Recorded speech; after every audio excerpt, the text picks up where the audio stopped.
வேளையில் நம் தேவனுடைய செய்தியினராய் நம்முடைய தலைகளை நம்முடைய இருதயங்களை திருப்புவோம். ஜபமே ஜெயம் என்ற தலைப்புல உங்களுக்கு இந்த ஜப நாட்களிலே ஜபத்துக்கான செய்திகள் ஆயத்தம் பண்ணப்பட்டது. ஜபமே ஜெயம், எல்லாம் சொல்லுங்க. ஜபமே ஜெயம். ஜபம் தான் உங்களுக்கு ஜெயத்தை தான். ஜபிக்கலைன்னா உங்களுக்கு தோல்வியை தான் தரும். ஜபம் தான் உங்களுக்கு வாழ்க்கையில வெற்றியை தரும். வேதத்திலே ஒரு வசனத்தை வாசிப்போம். ஆமோஸ் 5ஆம் அதிகாரம் 6ஆம் வசனம். ஆமோஸ் 5:6 வாசி. கர்த்தரை தேடுங்கள், அப்பொழுது பிழைப்பீர்கள். தேடாவிட்டால் ஒருவராலும் அமைக்கப்படாத அக்கினி யோசேப்பின் வீட்டில் பற்றி பட்சிக்கும் என்று வாசிக்கும். கர்த்தரை தேடுங்கள், அப்பொழுது பிழைப்பீர்கள். ஆண்டவரை தேடினாங்க நம்ம பிழைக்க முடியும். ஆண்டவர் தான் நம்ம இந்த உலகத்துக்கு கொண்டு வந்தான். அவர்தான் நம்மை உருவாக்கினார். நமக்கு ஜீவ சுவாசத்தை கொடுத்தான். நம்ம இந்த உலகத்துக்கு அறிமுகப்படுத்தினார். ஆகவே அவரை தேட வேண்டும். அல்லேலூயா. அவரை தேட. அவரை தேடும்போது நமக்கு என்ன வராது? ஒரு குறைவும் வராது. அவரை தேடுகிற பிள்ளைகள் பிழைத்திருப்பார். அப்பொழுது கர்த்தரை தேடுங்கள், அப்பொழுது பிழைப்பீர்கள். அப்படிதான் கிடைக்கும். அதுதான் உயிர் வரும், ஜீவன் வரும். உங்களுக்கு ஒவ்வொரு நாளும் புது புது ஜீவனை உங்களுக்கு என்ன சொல்ற கால வேளையில தூங்கி எந்திரிக்கும் போது அந்த ஜீவனை கொடுத்ததுனால தான் நீங்க தூங்கி எந்திரிக்கிறீங்க. இல்லையா? ஜீவனை அனுப்புறதுனால, அந்த கிருபையை அனுப்புறதுனால, அந்த இரக்கத்தை அனுப்புறதுனால, அந்த அவருடைய அன்பு தயவு அவருடைய காரணியங்களை அனுப்புவதனால தான் நீங்க எழுந்திருக்கிறீங்க. அல்லேலூயா. இல்லைன்னா காலையில எழுந்திருக்க முடியாது. அதனால ராத்திரி நல்லா ஜெபம் பண்ணிட்டு படுக்கணும். காலையில எழுந்து துதிப்பேன்னு சொல்லிட்டு ஜெபம் பண்ணிட்டு படுக்கணும். அல்லேலூயா. அப்படி நீங்க கர்த்தரை தேடணும், ஜெபிக்கணும். தேடுங்கன்னா ஜெபிங்கள்னு அர்த்தம். அப்படி நீங்க ஜெபிக்காவிட்டால் என்ன நடக்கும் என்று சொல்லப்பட்டிருக்கிறது? ஒருவராலும் அவிக்கப்படாத அக்கினி. அவிக்கப்படாதுன்னா அது அணைக்க முடியாது. அணைக்க முடியாத அக்கினி. அணைக்க முடியாத அக்கினி. நம்ம எவ்வளவு தீ இருந்தாலும் தண்ணியுமே ஊற்றி அணைச்சிடுறோம் இல்லையா? ஆனா அணைக்கப்படாத ஒரு அக்னி, அது ஆண்டவரிடத்திலிருந்து வருகிற ஒரு அக்னி, அது அணைக்கப்படாத அக்னி. இந்த எரிமலைகள்லாம் என்ன செய்யுது? இருங்க. இப்ப நிறைய எரிமலைகளே 900க்கு மேல இருக்கு. 962 போடுறாங்க. ஆனா நம்ம இந்தியாவில் அது நம்ம ஆண்டவரை துதிக்கணும். ஒரு அல்ல சொல்லுங்க. ஆமா, அதெல்லாம் வெளிநாடுகளிலே காட்டுறாங்க. ஒதுக்கிட்டேன் போகப்பா, இந்திய மக்களை கொடாதீங்க. அல்லேலூயா. ஆண்டவர் நல்லவர். இந்தியாவை ஆண்டவர் நேசிக்கிறார். அல்லேலூயா. அந்த ஒரு எரிமலை பார்க்க வெடித்ததுல ஒரு பெரிய புழு ஒண்ணு அதுல வெளியே வந்துருக்கு. அந்த புழுவை எடுத்து அந்த எரிமலை, அது அக்கினி, அதுக்குள்ள ஒரு புழு இருந்துட்டு பாருங்க. பூமிக்குள்ள இருக்கிற பாதாளத்துல அது மேல வந்து போடும்போது ஒரு புழு நெளிஞ்சு போயிருக்கு. அதை எடுத்து பார்க்குறாங்க. அது ஒரு விசேஷமான ஒரு புழுவா இருக்கு. அந்த தீயில போடுறாங்க, அது எரிய மாட்டேங்குது. என்ன செய்ய முடியுமா? அதான் பைபிள் சொன்னது உண்மை என்பதை நம்ம அதிலிருந்து தெரிஞ்சுக்கிறோம். பைபிள் என்ன சொல்லப்பட்டிருக்கு? நரகத்திலே அக்கினி அவியாமலும் புழு சாகாமலும் இருக்குன்னு போட்டா, அக்கினி அவியார், அணையார், புழு சாகம். அப்ப உண்மை தானே? உண்மையா பொய்யா? சொல்லுவோம். அதனால வேத வசனங்கள் உண்மையும் நேர்மையுமாய் இருக்கிறது. அவைகளை நம்ம குற்றவு குறைக்க முடியும். அவைகளின் முன்னாடி நம்ம கீழ்ப்படிந்து நடக்கத்தான் செய்ய வேண்டும். கர்த்தரை தேடாவிட்டால் அணைக்கப்படாத ஒரு அக்கினி தேவனிடத்திலிருந்து இறங்கி வரும். அது யோசேப்பின் வீட்டில் பற்றி யாரை தம்முன்னு சொல்றாரு? 7:14 என் ஜனங்கள் என்னை நோக்கி என்ன செய்யணும்? ஜெபம் பண்ணணும் அப்படின்னு சொல்லுவார். என் ஜனங்கள். அப்போ ஆண்டவர் யோசேப்பின் வீட்டில் தான் முதல்ல விசாரிக்கிறார். யாரை விசாரிக்கிறாரு? யோசேப்பின் வீட்டில் ஜெபம் இருக்கா? தேவனுடைய பிள்ளைகள் வீட்டில் ஜெபம் இருக்குதா? ரட்சிக்கப்பட்ட பிள்ளைகள் வீட்டில் ஜெபம் இருக்குதா? சபைக்கு வர பிள்ளைகள் வீட்டில் ஜெபம் இருக்கிறதா என்று பாருங்க. கர்த்தரை தேடுறாங்களா? கண்ணமோடி கர்த்தரை தேடுறாங்களா? ஜெபத்தில் தேடுறாங்களா? உபவாசத்தில் தேடுறாங்களா? ஆராதனையில் தேடுறாங்களா என்று பார்க்கிறார். அந்த ஜெபம் இல்லைன்னு சொன்னா என்ன ஆகுது? அக்கினி அணைக்கப்படாத ஒரு அக்கினி குடும்பத்தில் வந்து என்ன செய்யுது? நம்மை பட்சித்து விடுகிறது, நம்மை அடித்து விடுகிறது இல்லையா? பட்சிக்கும்னா முடிஞ்சு அர்த்தம். ஆகவே தேவனுடைய பிள்ளைகள் ரொம்ப ஜாக்கிரதையாக இருக்க வேண்டும். நல்லா ஜெபிக்கிற பிள்ளைகளாக, அல்லேலூயா, கர்த்தரை தேடுகிற பிள்ளைகளாக இருக்க வேண்டும். அப்படி ஜெபித்தவர்களை குறித்து நாம் சிலரை விதத்தில் ஒரு 3 பேரை குறித்து பார்க்கலாம். சுருக்கமாக கர்த்தர் நமக்கு உதவி செய்வாராக. ஆபிரகாம் ஜெபித்தார். லோத்து குடும்பம் காக்கப்பட்டது. லோத்து காக்கப்பட்டார். ஆதியாகமம் 18:22 வாசிக்கிறோம். அந்த 2 புருஷர்களும் சோதோமை நோக்கி போனார்கள். ஆபிரகாமோ பின்னும் கர்த்தருக்கு முன்பாக நின்று கொண்டே இருந்தார். ஆபிரகாம் ஜெபம் பண்றார். 3 தூதர்கள் ஆபிரகாம் வீட்டுக்கு வர்றாங்க. அப்புறம் அவர் என்ன செய்யறாரு? ஒரு கண்ணுக்குட்டியை பிடிச்சி அடிச்சு அப்பமெல்லாம் சுட்டு ஆகாரம் கொடுத்து அவங்களை போஷித்து அப்போ அவங்க ஆசீர்வதித்து அந்த வீட்டுக்கு தேவையான குழந்தை வேணும். ஆபிரகாமுக்கு ஒரு அதை வாக்கு பண்றாங்க. எனக்கு ஒரு குழந்தை இருக்கும் அப்படின்னு சொல்லி ஆசீர்வதிச்சுட்டு போறாங்க. அப்படிப்பட்ட நாட்கள்ல அப்படி அவங்க போய் சாப்பிட்டுட்டு போயிட்டு இருக்கும்போது ஒருத்தர் அப்படி காணாம போயிடுறாரு. ஒருத்தர் போயிடாரு, பதவத்து போயிடுறாரு, அப்படியே சொல்லிட்டு போயிடுறாரு. 2 பேர் தான் இருக்காங்க. அவராம் பார்க்குறாரு, ரொம்ப ஆச்சரியப்படுறாரு. இவங்க 2 பேர் தான் இருக்கிறாங்க அப்படின்னு. ஐயா எங்க போறீங்க அப்படின்னு. ஐயா நாங்கள் சோதோம் குமாரா பட்டணத்துக்கு போகிறோம். அவர்களுடைய பாவங்கள், அந்த தேசத்தின் பாவங்கள் பரலோகத்தை வந்து என்ன பண்ணிச்சு? எட்டிடுச்சு. பாவம் எட்டித்தான். பரிசுத்தம் தான் பரலோகத்துக்கு போகும் நம்ம சொல்றோம்.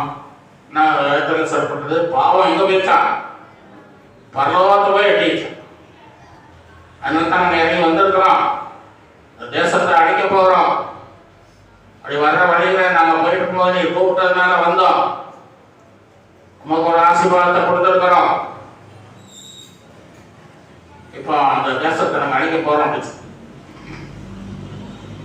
அப்போ அதான் ஆபிரகாமுக்கு ஒரு உணர்வு வருது.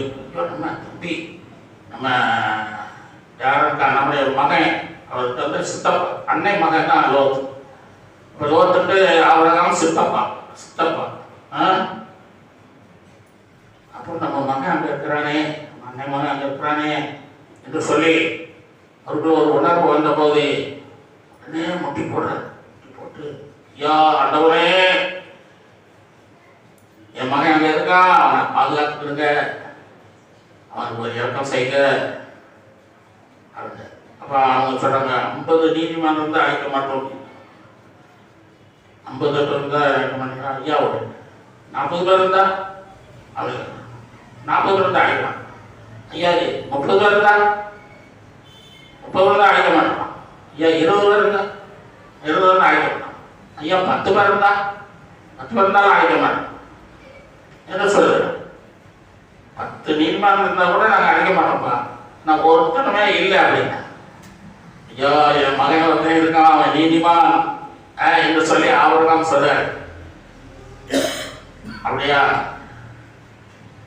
பட்டணத்தை அழிக்கிறது தான். ஏன்னா அவன் 10 பேர் கூட இல்லை, ஒருத்தன் தானே இருக்கான், அவனை தானே காப்பாற்றிடுவோம் அப்படின்னு சொல்லி லோத்து வீட்டுக்கு நேராக போய் என்ன செய்தாங்க? லோத்து வீடு வெளியே இழுத்து கொண்டு வந்து வெளியே கொண்டு விட்டான். ஆபிரகாமை விட்டு லோத்து பிரிந்து தனியாக காணப்பட்டதுனால அவருடைய வாழ்க்கையிலே ஜெபம் இல்லை. யோசேப்பின் வீட்டில் அக்கினி பட்சிக்கும் என்று சொன்னது போல அந்த லோத்தின் குடும்பத்தில் என்ன செய்யறது? அக்கினி அக்னினா சோதனை, சோதனைகள் நிறைய வருது, வேதனைகள் வருது. இப்போ லோத்து ஆபிரகாமை விட்டு பிரிஞ்சுட்டார். இந்த மந்த மேய்ப்பதற்குள்ள சாப்பிட்டாங்க, அதை சரிப்படுத்திக்கலாம். அது கொஞ்சம் சண்டைகள் அதிகமாக ஆபிரகாம் போகிறோன்னா ஆபிரகாம் என்னன்னு கேட்டு சொல்றாரு, தம்பி நீ உனக்கு நம்ம சேர்ந்து நிறைய ஆஸ்திகள் இருந்தது அவங்களுக்கு, ஆடு மாடுகள் ஒட்டகங்கள்.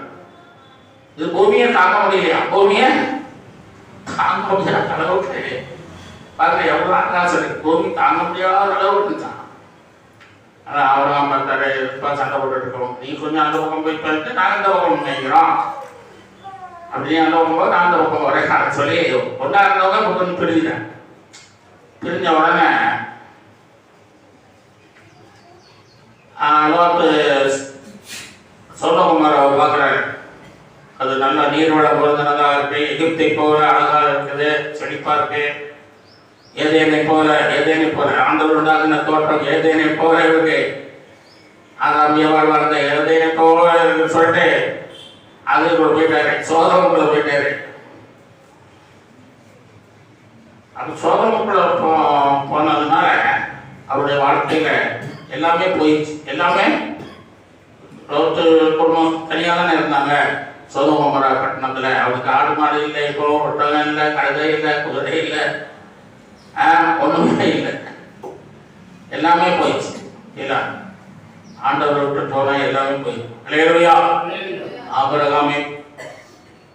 ஆபிரகாம் நல்ல தேவனுடைய மனுஷன், நல்ல ஆபிரகாமாகிய இயேசு நமக்கு இருக்கிறார். அல்லேலூயா. இந்த ஆபிரகாமாகிய இயேசுவை நம்ம விட்டு போனோம்னு சொன்னா நமக்கு கஷ்டம் தான் வரும், அக்கினி தான் வரும், சோதனை தான் வரும், வேதனை தான் வரும். இயேசுவை விட்டு போகக்கூடாது. அல்லேலூயா. பேதுரு இயேசுவை விட்டு போனார். இயேசுவை விட்டு மீன் பிடிக்க மறுபடியும் வலையெல்லாம் தூக்கி போயிட்டார் இயேசு வீட்டில் பிறகு. அப்புறம் இயேசுவை மீனே பிடிக்கல, ஒரு மீன் கூட ராத்திரெல்லாம் மலையை போட்டு பார்க்குறாரு, இறைய போட்டு பார்க்குறாரு, ஒண்ணுமே கிடைக்கல. அப்புறம் காலையில் கர்த்தரை சந்திக்கிறாரு. சந்தித்த பிறகு வலையை போடு ஆண்டவருக்கு சொல்றாரு, ஆண்டவர் நீ போய் வலையை போடுன்னு சொன்ன பிறகு தான் மீன் கிடைக்குது இல்லையா? தேவனுடைய வார்த்தை இல்லாமல் ஒரு ஆசீர்வாதமும் நமக்கு கிடைக்காது. தேவனுடைய வார்த்தை தான் நமக்கு ஆசீர்வாதத்தை தரும். தேவன் என்ன சொல்லுகிறார் என்பதை நாம் கவனித்து கேட்டு ஆண்டவருடைய வார்த்தையின்படியே அடியனை நன்றாய் நடத்தினேன் தாவி சொன்னது போல ஆண்டவருடைய வார்த்தையின்படியே நாம் நடக்கும்போது நன்றாய் நடக்கலாம், அல்லேலூயா, நன்றாய் இருக்கலாம். ஆகவே லோத்து ஆபிரகாம் சொல்றாரு, நீ வடக்க போற நான் திட்ட போறேன் அப்படின்னு சொல்ற போது, சித்தப்பா உங்களை விட்டு நான் போக மாட்டேன், நீங்க ஆண்டவருடைய அழைப்பை பெற்று நீங்க வந்திருக்கிறீங்க, கூட நானும் வந்ததுனால தான் அந்த ஆசீர்வாதம் கிடைச்சது, நான் போக மாட்டேன்ப்பா, உங்களை விட்டு போக மாட்டேன் அப்படின்னு சொல்லி ஆபிரகாமை அண்டியே வாழ்ந்திருக்கிறோம். அல்லேலூயா. லோத்து என்ன பண்றா? உங்களை விட்டு போக மாட்டேன். ஒரு நாள் என்ன பண்றா? ஒரு நாள் மாதிரி லோத்து எங்க போயிட்டாரு?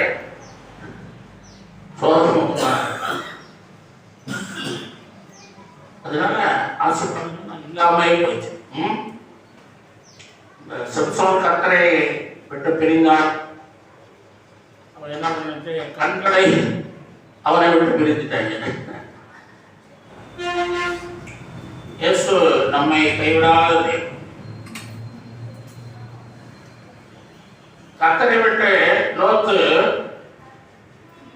பிரிந்ததுனால அந்த சொந்தமான பட்டணத்தின் மேலே 4 ராஜாக்கள் கண் வைத்து, இந்த பட்டணம் ஒரு அழகான பட்டணமா இருக்கிறது, நல்ல விலையேறப்பட்ட பொன் தங்கம் வெள்ளி பொருள்கள் எல்லாம் இருக்கிறது, ஆடு மாடுகள் ஏராளம் இருக்கிறது, நம்ம எல்லாத்தையும் கொள்ளையடிச்சு எடுத்துருவோம், கொண்டு போயிடுவோம் சொல்லி சோதம் பட்டணத்தின் மேல படையெடுத்து வந்து என்ன செய்தாங்க? எல்லாத்தையும் கொண்டு போயிட்டாங்க. ஆபிரகாமோடு கூட இருந்தோம்னா அந்த கஷ்டம் வந்துருக்குமா? சொல்லுங்க. வந்திருக்குமா? வந்திருக்காவே சொல்லுங்க, வந்திருக்கான்னு சொல்லுங்க. வந்திருக்காவே விழிப்பா இருங்க, தூங்கிறாரு. ஆபிரகாமோடு இருந்திருந்தாங்கன்னா அவனுக்கு இந்த கஷ்டப்பட்டு வந்திருக்காங்க. இப்ப வந்திருக்காரு. பொருள்கள் எல்லாம் ஆடு மாடு மனைவி பிள்ளைட்டு எல்லாத்துக்கும் போயிட்டாரு. இதை ஆபிரகாம் கேள்விப்பட்டு, ஐயோ நம்ம அன்னை மகன் இருந்துட்டா, சத்துருக்களால் பிடிக்கப்பட்டு கொண்டு போயிட்டானே, உபவப்பட்டானே, எல்லாத்தையும் திருப்பி கொண்டு வந்து சொல்லிட்டு 318 வாலிபர்களை ஆயத்தம் பண்ணி, வேலைக்காரர்கள்லாம் ஆயத்தம் பண்ணி என்ன செய்யலாம், போய் யுத்தம் பண்ணி எல்லாத்தையும் கொண்டு வந்துட்டான். அல்லேலூயா. ஆபிரகாம் போய் கொண்டு வந்துட்டார். ஆபிரகாம் நல்ல ஒரு ஆபிரகாமாகிய இயேசு நம்ம கூட இருந்தாருன்னா எல்லாம் நமக்கு வந்து விடும். அல்லேலூயா. நம்ம இழந்ததை எல்லாம் மறுபடியும் பெற்றுக்கொள்வோம். அல்லேலூயா. இந்த நல்ல ஆபிரகாமாகிய இயேசு நம்மோடு இருக்க வேண்டும். ஆமா. அப்புறமாவது சரியா நம்ம சித்தப்பா நமக்கு உதவி செய்தாரு. சித்தப்பான்னு திட்டிட்டு வந்தோம். இந்த சித்தப்பா நமக்கு உதவி செய்தாரு. அவளுக்கு நன்றி இருக்க வேண்டாமா? நன்றி. லோத்து வாழ்க்கையில ஒரு ஜபம் இல்லை. மனைவி ஜபம் பண்றாங்கன்னு பார்த்தா அவளும் ஜபம் பண்றது இல்லை. பிள்ளைகள் ஜபம் பண்றதுன்னு பார்த்தா அதுவும் கிடையாது. எப்படி இருக்கும் பாருங்க. ஆபிரகாமோட இருக்கும்போது எல்லாமே இருந்தது. ஜபம், வாசிப்பு, ஆராதனை இருந்தது. ஆபிரகாம பார்த்தீங்கன்னா எப்போதும் பலிபீடங்களை கட்டி எழுதி இருப்பாரு. கும்பிட்டுக்கிட்டே ஆண்டவரேன்னு கும்பிட்டுட்டே போயிட்டு இருப்பாரு. லோத்து எங்கேயாவது ஒரு பலிபீடம் கட்டினா என்னப்பா உதவி போதவர்கிட்ட கேட்போம். ஐயா பார்த்தீங்களா, உதவி போதவர் உண்மையாக பேசுவார். கட்டலையா? உங்களுக்கு ஏதாவது தெரியுமா? கட்டியிருக்கானா லோத்து? லோத்து ஒரு போத்து மாதிரி அக்கறை திறக்கதில்லை. அதனாலதான் யோசிப்பின் வீட்டு அக்கறை என்ன பண்ணுது, பத்தி பச்சுக்குது. அப்போ மறுபடியும் அவரை போய் சேர்ந்துருக்கலாம். அவன் இல்லை தனிமையிலே இருக்க விரும்புகிறான். நிறைய பேர் சகோதரிகள்லாம் என்ன செய்யறாங்க, சகோதரர்கள் தனிமையில இருக்க விரும்புகிறாங்க. பிள்ளைகளோடு பேர பிள்ளைகளோடு சேர்ந்து இருந்து சந்தோஷமா இருக்கணும்னு விரும்புறது. தனித்து இருக்கணும். டிவி இருக்கு, செல்லு இருக்கு, அப்படியே உட்காந்துருவோம். செல்லு தான் பேரன், டிவி தான் புருஷன். இப்படியே மக்கள் எழுதிட்டாங்க, மாறிட்டாங்க. லோத்து மாதிரி ஆகிட்டாங்க. லோத்து மாதிரி ஆகிட்டாங்க. லோத்து குடும்பம் மாதிரி தனித்து விடப்படுகிற குடும்பம். எப்போதும் நம் தனித்து போகிருக்கப்படும். அல்லேலூயா. ஆமா, ஆண்டவரோடு இருக்கணும், உதவிக்காரரோடு இருக்கணும், தேவனுடைய பிள்ளைகளோடு இருக்கணும். அதுதான் ஒரு நல்ல ஒரு ஆசீர்வாதமா இருக்கும். அல்லேலூயா. ஆமா. ஆகவே லோத்துக்கு என்ன சொல்ற, மந்தை மேய்ப்பர்கள் இல்லை, எந்த மேய்ப்பர்கள் இல்லை, ஆடு மாடு இல்லை, ஒட்டகம் இல்லை, காய்ச்சல குதிரை இல்லை, ஒண்ணுமே இல்லை. ஒரு கூடாரம் பக்கம் உட்காந்துருக்காரு. அது மட்டும் தான் இயற்கை ஒருபடியா. அப்போ தேவன் தூதர்கள் இவங்க போய் என்ன செய்வாங்க, பார்த்தாங்க. அங்க நடக்கிற அக்கிரமங்கள் அநியாயங்களை பார்த்தா அது பயங்கரமா இருக்கு. அப்ப நம்ம கேள்விப்பட்ட காரியம் உண்மைதான் என்று சொல்லி அக்கினி இறங்கணும்னு சொல்லிட்டாங்க. அக்கினி என்ன சொல்லிச்சு, இறங்கிடுச்சு. அக்கினி இறங்கிடுச்சு. அப்போ லோத்து குடும்பத்தை வழியை கொண்டு போறதுக்கு என்ன சொல்றாங்க, இந்த ஆபிரகாம் நினைச்சதாரு, விழுந்து காலில் விழுந்தாரு. வழியில் 4-5 இடத்துல விழுந்து காலில் தொட்டு கும்பிட்டு அவனை காப்பாற்றினாரு. அதனால அப்ப நான் வந்திருக்கிறோம் உன்னை காப்பாற்றுறதுக்கு, இல்லைன்னா உன்னை எழுச்சிடுவான், அவாய்ட் பண்ணியிருப்போம். அந்த ஆபிரகாம் ஜபத்தினால தான் நாங்கள் வந்திருப்போம் வீட்டுக்கு. வா வழியில பண்ண காத்து இறங்கிக்கிட்டு இருக்கேன் அப்படின்னு சொல்றேன். ஆமா, அவன் மனைவி அப்பதான் என்ன செய்யறான், அவன் அந்த ஊர்லயே பார்த்த அந்த பாவி அதை நீ வாசிங்கன்னா வாசிங்க ஒரு வசனத்துல. ஆதியாகமம் 18:13 வாசிங்கன்னா, சோதோமின் ஜனங்கள் பொல்லாதவர்களும் கர்த்தருக்கு முன்பாக மகா பாவிகளுமாய் இருந்தார்கள்.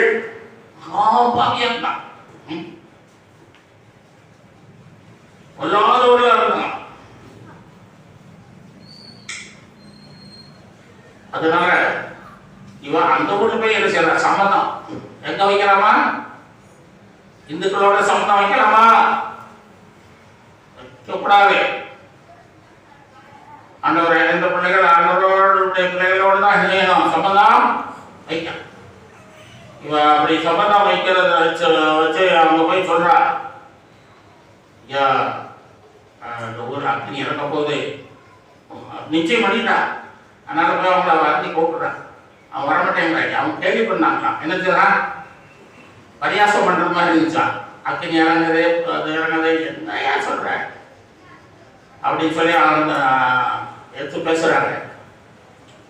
அப்புறம் அவன் உப்பு துணாயிரா, கர்த்தரை விட்டு பிரிந்தான், மனைவியை விட்டு பிரிந்தான், ஒரு பிள்ளைகளை விட்டும் பிரிந்து விட்டான்.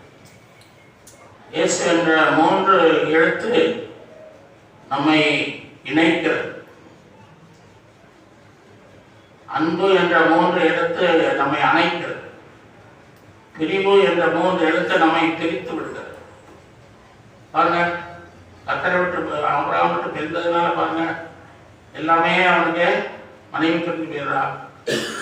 அப்புறம் பிள்ளைகளும் இஷ்டம் போல போயிடுறாங்க.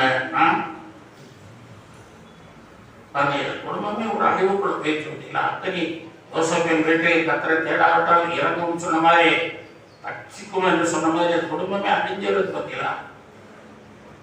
அந்த அவனுடைய பிள்ளைகளுடைய குடும்பம் 10ஆம் தலைமுறைக்கு கூட சர்ச்சுக்குள்ள வரக்கூடாதுன்னு சொல்லி கண்டிப்பா தடை பண்ணிவிட்டார் ஆண்டவர். இல்லைங்களா? இவ்வளவு பயங்கரமா இருக்கு. சர்ச்சுக்கு வர்றது நல்லது.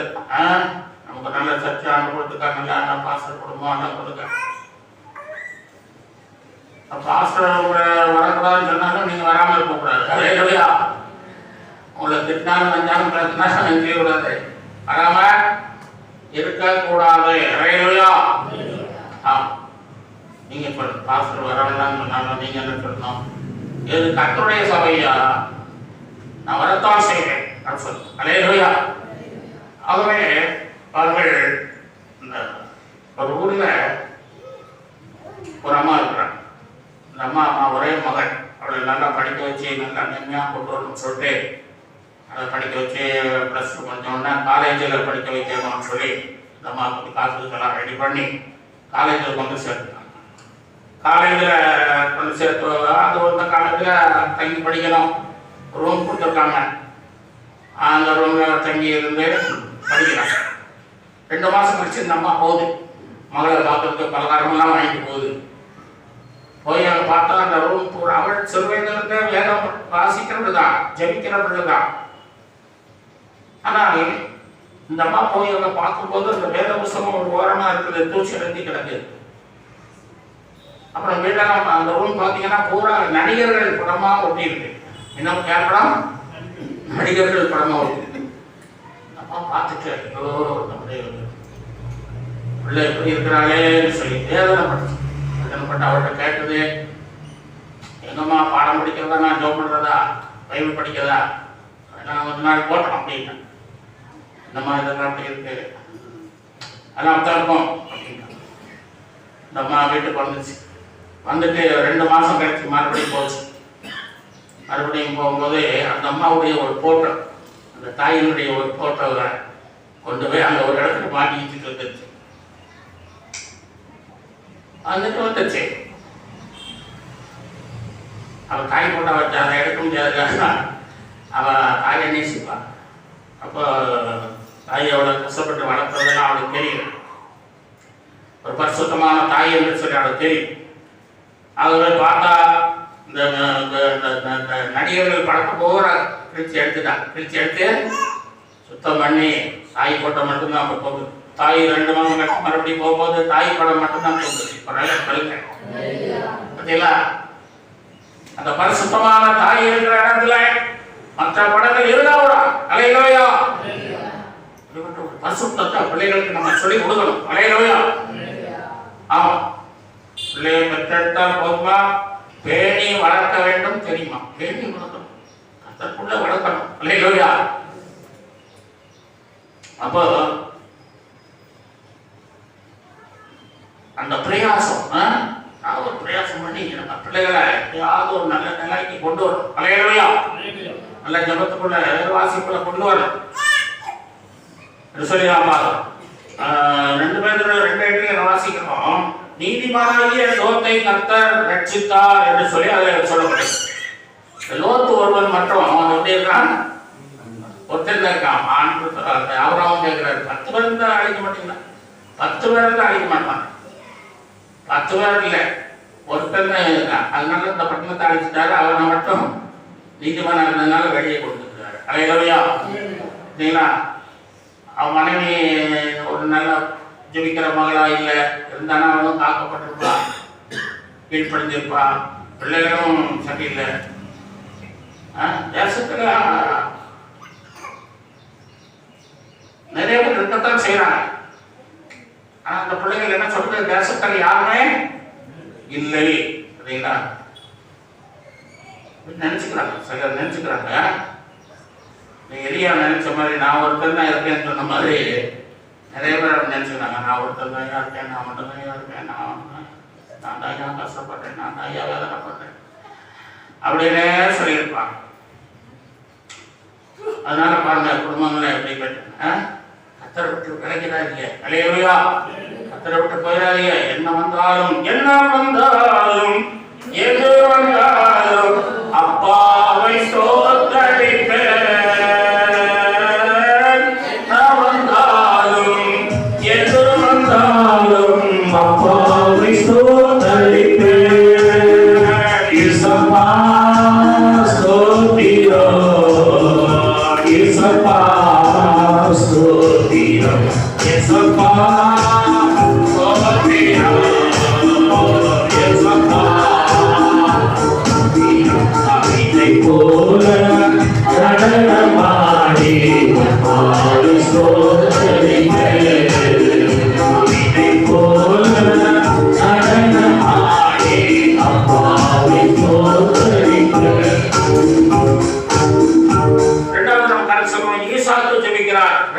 ஆசீர்வாதத்தை ஆண்டவர் கொடுக்கிறார். ஆதியாகமம் 25:21 வாசிக்கிறோம்.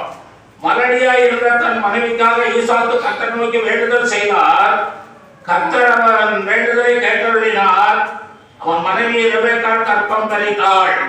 ஈசாக்கு ஒரு ஜப வீரனாக இருக்கிறான். அந்த உபவாச நாட்கள் நம்ம ஜெபம் பண்றோம் இல்லையா, உங்களை உற்சாகப்படுத்துறதுக்காக தான் அந்த செய்திகள் பண்ணியிருக்கு. அப்ப நீங்க என்ன செய்யணும்? உபவாசித்து ஜெபிக்கணும். உபவாச ஜபத்துக்கு நீங்க வரணும். அலையிலோயா. ஆமா, வராமல் இருக்கக்கூடாது. 30 நாட்கள்ல என்ன செய்யறது? ஒரு 3 நாளாவது வரலாம். 30 நாள்ல ஒரு 3 நாளாவது வரலாம். அதில் என்ன பண்ண நீங்க விசுவாசியாக என்ன பிரயோஜனம்? ஐயா அக்னி இறங்கிட்டு இல்லைன்னா என்ன செய்ய முடியும்? அக்னி பறிச்சு பிடிக்கும்னு சொல்றாரு. ஆண்டோடய சொல்றாருல்ல, நீ என்னை தேவைன்னா அக்னி தான் இறங்கி வரும். ஆகவே சோதனைகள் நாம் தப்ப ஜெபிக்கிறோம். அப்ப ஈசாக்கு ஜெபிக்கிறார். 24-64 ஆதியாகமத்துல ஈசாக்கு சாயங்கால வேளையிலே தியானம் பண்ண போயிருந்தான். நகாயிரோயி என்னும் துறவண்டையிலே அவன் என்ன செய்தானா? தியானம் பண்ணினான். தியானம் பண்ணி முடித்து எழுந்திருந்த போது தூரத்திலிருந்து ஒட்டகங்கள் வர கண்டான். ஒட்டகங்கள் வர கண்டான். இப்படி ஆபிரகாமை ஆண்டவர்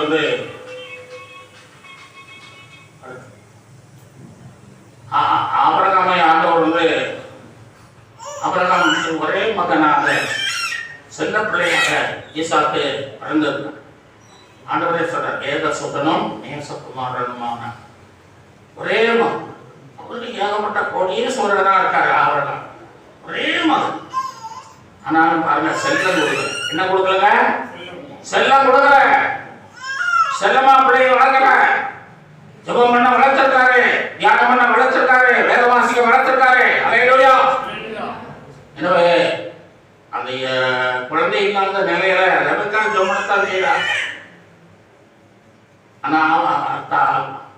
ஈசாக்கு ஜெபம் பண்றது இல்லை. இப்போ ஈசாக்கு மனைவி வந்த பிறகு என்ன செய்யறாரு? ஜெபத்தை கொஞ்சம் குறைச்சிட்டார். கொஞ்சம் குறைச்சிட்டார்.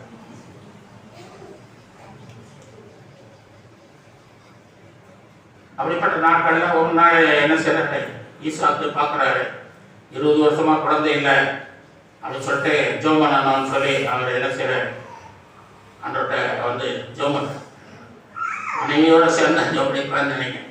21 மணி பட்டா உண்டாகும் மாதிரி 2 பேரும் சேர்ந்து ஜெபம், தலைவர் ஜெபிக்கணும். அவர் ஜெபம் பண்ண மாதிரி தான் அவர் குழந்தைய கற்பம் தெரித்தாங்கன்னு சொல்லி இல்லையா? அப்போ பெண்கள் எவ்வளவுதான் ஜெபித்தாலும் ஆண்கள் ஜெபிக்க வேண்டும் என்று ஆண்டவர் விரும்புகிறார். ஹல்லேலூயா! ஆண்கள் ஜெபிக்க வேண்டும்.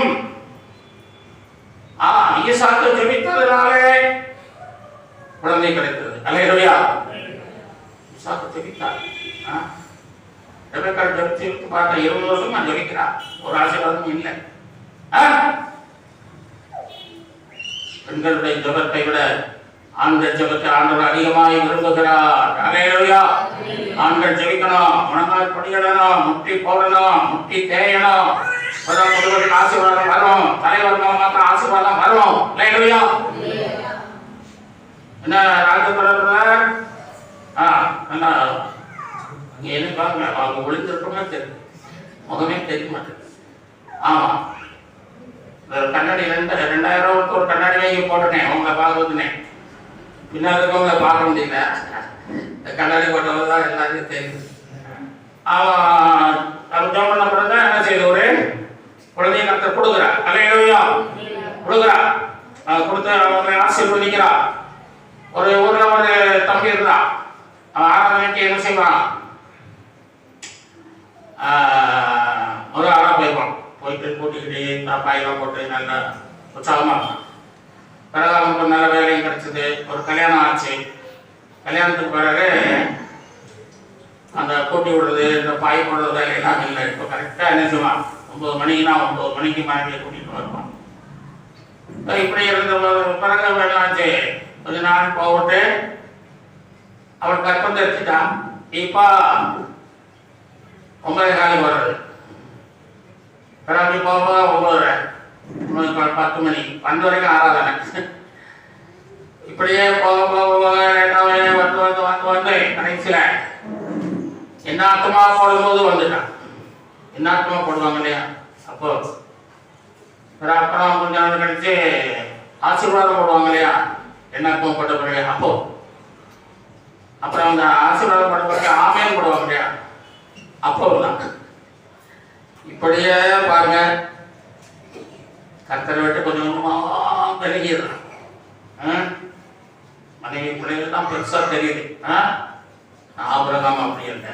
ஒரே ஒரு மகனை கொடுத்தாலும் அவன் ஜெபத்திலும் வேதவாசியத்திலும் தியானத்திலும் கர்த்தருக்கென்று நிற்பதிலும் சுத்தமான வாழ்க்கையிலும் அந்த ஈசாக்கை அவர் வளர்த்தான். ஹல்லேலூயா!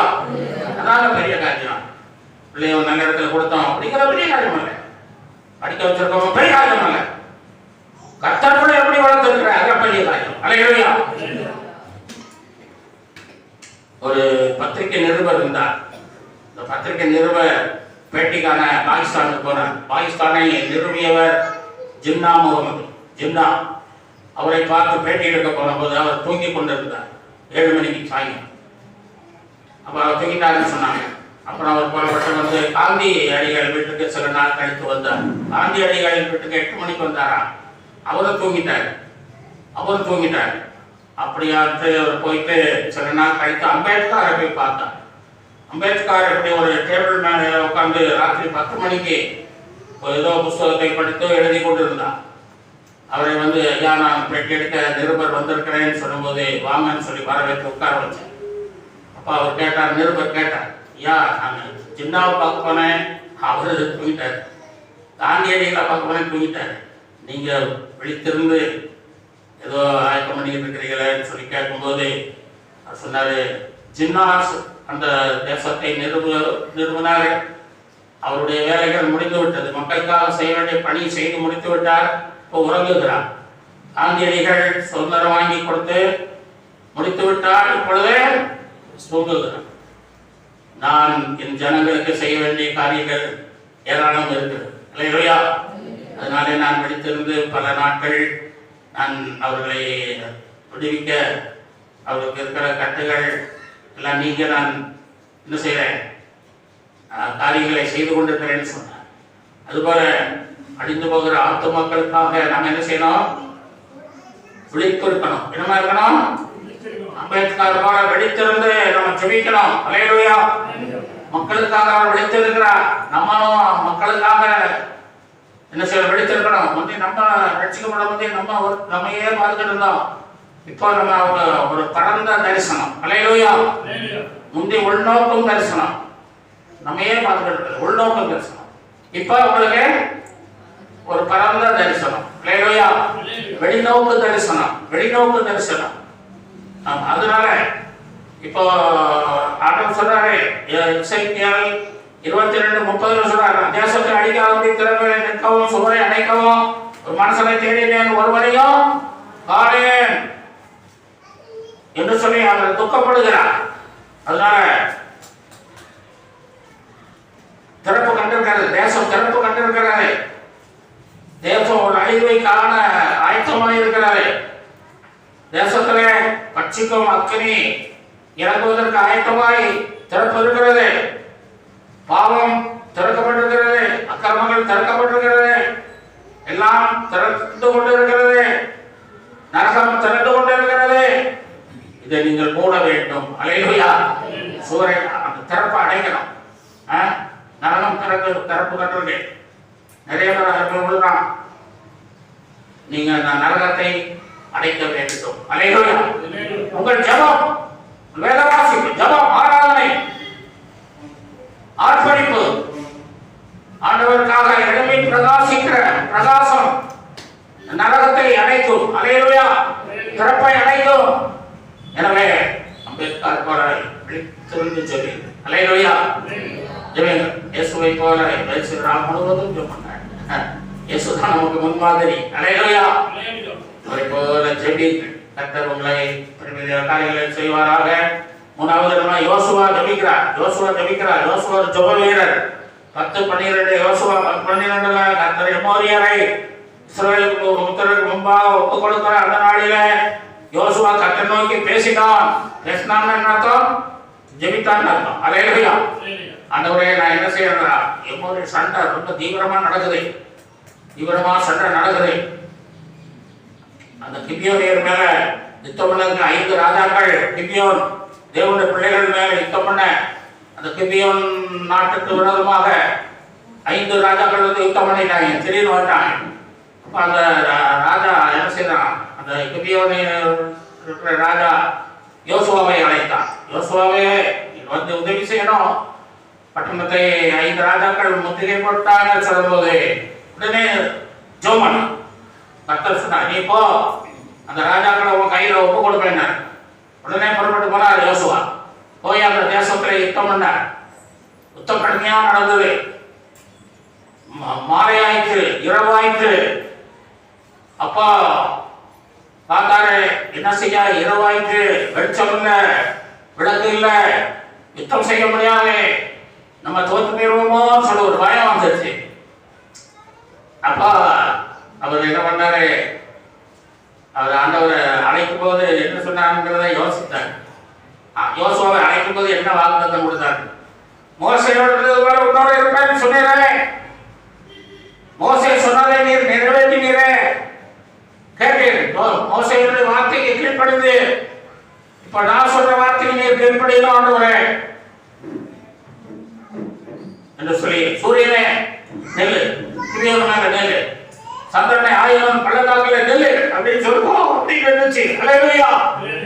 சரிங்களா?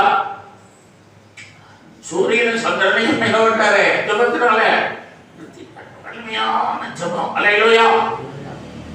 யோசுவா ஜபம் எப்படி ஜபம் பாருங்க, கடுமையா செபிக்கணும், அப்படி நினைச்சு செபிக்கணும். அல்லேலூயா. அப்பதான் விடுதலை கிடைக்கும். கடன், கஷ்டம், பாடு, வேதனைகள், சாசி தொல்லைகள் எல்லாம் விலகும். மனிதன் பலன் கொள்ளாமல் ஓடுவான். அல்லேலூயா. ஜெபத்தின் வல்லமைக்கு முன்னால ஒரு மனிதன் நிற்க முடியாது, சத்துரு நிற்க முடியாது, சாத்தான் நிற்க முடியாது. அல்லேலூயா. அமர்ந்தான தேவனுடைய பிள்ளையே, அப்படியாக நாமும் ஜெபிப்போம். கர்த்தர் நம்மை கொண்டு பெரிய காரியங்களை செய்வார். ஜெபத்தினாலே இன்றைக்கு நாம் பார்த்தோம், ஜெபத்தினாலே நாம் பிழைக்க முடியும் என்று பார்த்தோம். ஆண்டவர் அந்த யோசுவாவுக்கு பெரிய வெற்றியை கொடுத்தார், நமக்கு வெற்றியை தருவார். ஜெபத்தினாலே வெற்றி கிடைக்கும். ஜெபத்தினாலே என்ன கிடைக்கும்னு பார்த்தோம். ஜெபத்தினாலே ஆபிரகாம் உடைய ஜெபத்தினாலே லோத்து காக்கப்பட்டார். ஈசாக்கு ஜெபித்ததினாலே இரட்டிப்பான ஆசீர்வாதம் கிடைச்சது. இரட்டையர்கள் பெற்றெடுத்தார். மூணாவது யோசுவா ஜெபித்ததினாலே யுத்தத்திலே பெரிய வெற்றி கிடைக்கிறது என்று பார்த்தோம். கர்த்தரை தேடுவோம், அப்பொழுது நாம் பிழைத்திருப்போம். ஆண்டவருடைய கிருபையினாலே நம்மை நிரப்பி நம்மை நடத்தி நம்மை பூமியிலும் பிழைக்க வைப்பார், பரலோகத்திலும் பிழைக்க வைப்பார். கர்த்தரை தேடணும்னா ரெண்டு பிழைப்பு, பூமியிலும் பிழைப்பு உண்டாகும், பரலோகத்திலையும் ஒரு பிழைப்பு உண்டாகும். நிறைவான பலனை கர்த்தர் தருவாராக. கண்ணை மூடி நாம் ஜெபம் பண்ணுவோம். ஸ்தோத்திரம் ஸ்தோத்திரம் ஸ்தோத்திரம். ஆண்டவரே ஸ்தோத்திரம். செய்தியின்படி பிள்ளைகளுக்கு நல்ல வாழ்க்கையை ஆசீர்வதித்து கொடுங்க, நல்ல கிருபையை கொடுங்க. பிள்ளைகள் நல்லா ஜெபிக்கணும், நோக்கி பார்க்கணும். ஆண்டவரே உடைய ஆசீர்வாதத்தை பெற்றுக்கொள்ளணும். பெரிய காரியங்கள் இயேசு நாமத்தில் பிதாவே, ஆமென்.